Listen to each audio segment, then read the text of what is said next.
So guys, ito na yung part 2 natin. Gugupitin na natin yung ginawa natin sticker.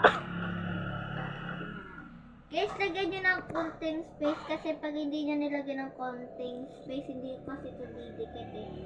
Parang pinapit nyo ulit buo. Ganun. Yan nyo, parang nawawalan ako ng space pag gupit kasi. Hindi kasi ako sanay eh. Pero okay lang yun guys. Basta may experience na din ang paggawa ng sticker. So yan guys.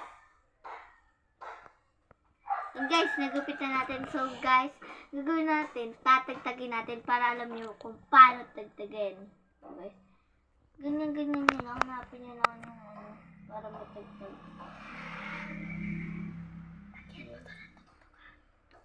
Hindi ko kasi makita guys.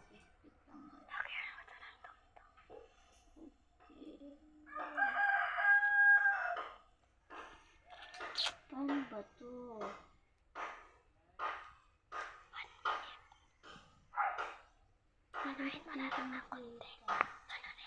So guys, gagamihin ko na lang kasi hindi ko talaga siya makita guys.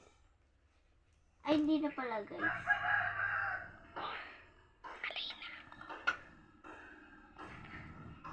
Yun guys, nakita ko. Ayan guys, kita ko na siya. Ayan.